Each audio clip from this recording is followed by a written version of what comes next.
Welcome back to Scotties Hobbies. The right to repair and the freedom to fix is catching traction in California with SB 1069, which is going to make aftermarket parts available much faster, much easier, and hopefully cause manufacturers of aftermarket parts, add-on parts, and emissions equipment to want to deal with California more in the very near future. SB 1069 is going to speed up the approval process when it comes to bar and aftermarket parts and add-on parts and such as catalytic converters. I'm going to go everything in this video about this bill that jumped another hurdle today, actually yesterday, in the Assembly Transportation Committee. It passed that committee and is still moving on. Stay tuned, like, subscribe, share. Check out the video library for a ton of automotive helpful DIY videos and emissions deregulations videos. Don't forget, I'm trying to get that 100,000 sub mark this year, and you might be the one to help me get me there, so please hit that sub button. Everything I talk about in my videos, there's links in the description below to give you proof or for you to go check out yourself so you could see the information that I'm talking about and do your own research. Don't always depend on me or other YouTubers out there to give you information. There's a lot of people out there just making up crap out of the air, getting clickbait saying deletes are here, emissions, whatever. Just be careful who you listen to. Do your own research. All right, SB 1069. If this bill passes, it's going to speed up the approval process by CARB when it comes to aftermarket parts, add-on parts, emission parts, catalytic converters, stuff like that. Now, this bill went through the Transportation Committee in the Assembly yesterday, and it passed. It moved on to the Appropriations Committee. So let's go ahead and pull up the bill real fast. Let's go to, where are we going to go? This is legal info, California legislation info. SB 1069. If we look at this top box right here, 62926, do pass and be referred to the Committee on Appropriations with recommendations to consent calendar. All right, so then next step is appropriations. If it passes appropriations, it should move back onto the Assembly floor and pass and then move on to the governor's desk. Now, what I noticed about this bill and was amended prior to it being voted on in the Transportation Committee is that the deadlines for CARB to approve parts was majorly changed. And this part is huge in my opinion. Let's pull up the bill on Legiscan, and we're just going to go to, just make sure I'm looking at the right one, go to text.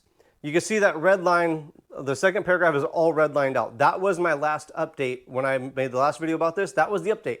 Now there's another update, the blue section. This is huge. What the blue section pretty much says is if a aftermarket parts supplier, manufacturer applies for a CARB exemption number or a CARB approval and CARB does not approve that part within 30 days, it'll automatically get it accepted under a conditional exception. So anything that gets applied for, doesn't get approved within 30 days is getting a conditional approval. That part I was excited about, but also kind of scared me. Do we want to read it? Let's go ahead and read it real fast. This bill would authorize a manufacturer of an add-on or modified part for on-road vehicles or engines to submit an application to the state board for a conditional approval to sell an add-on or modified part before issuance of an executive order, while the applicant is awaiting final determination for the add-on or modified part, as specified. The bill would require the state board to make a determination on whether the application is complete and satisfies other specified requirements, and if determines those requirements are met, to grant a conditional approval. Where is it? If the state board does not make a determination within 30 days of receipt of an application, the bill would deem the application conditionally approved. The bill would authorize, upon the effective date of a conditional approval, the add-on or modified part specified in the application to be sold, offered for sale, advertised, or installed in the state. The bill would require conditional approval to expire 2 years from the effective date of the conditional approval, unless extended by the executive order or upon issuance of an executive order, whichever occurs sooner.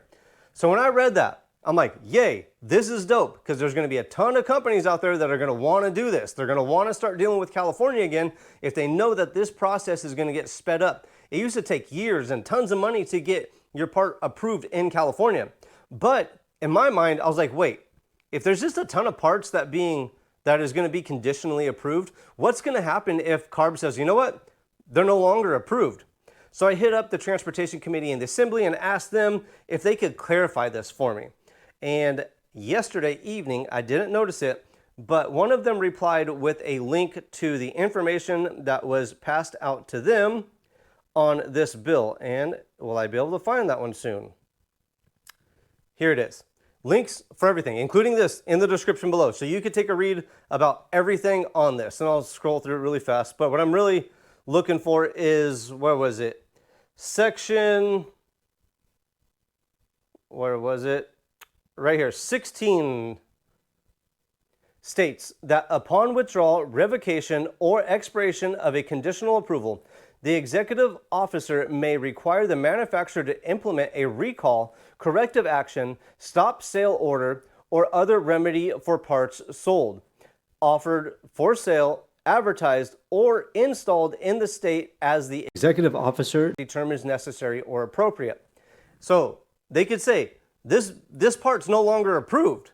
Then I was like, wait, so then the customer is going to have to take it off and they're going to be screwed. Well, Section 17, let's read that one. States that the manufacturer shall be responsible for all costs associated with any recall and remedy required pursuant to this subdivision.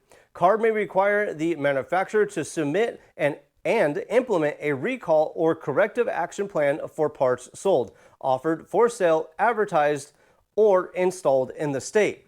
So there is kind of a backup plan that is kind of like a fail-safe, I guess, for the consumer, but it's going to be hell probably getting your money back and getting it repaired if you end up installing an aftermarket part that ends up not being approved. But there is a section in here that does cover what happens if a part that is conditionally approved gets withdrawn. So that kind of gave me some assurance, but what do you think is going to happen? Let me know in the comments below. Is this a good idea? Do you think aftermarket parts are going to be more readily available in California? We know the right to repair and the freedom to fix is a big thing with the EPA right now, the federal EPA, and the federal EPA is trying to take over the approval process of aftermarket parts, even in California as it is right now. We're waiting for well, the memorandum was given to the EPA, so we have 30 days to get a word back from the EPA on their outline of what is going to happen moving forward when it comes to right to repair, freedom to repair, and aftermarket parts availability. So we'll see how that goes. I'll keep you guys posted on that as well. I really appreciate each and every one of you guys watching. Thanks for taking the time to do so. Comment below and let me know what you think about everything. And I will see you guys on the next hopefully helpful video.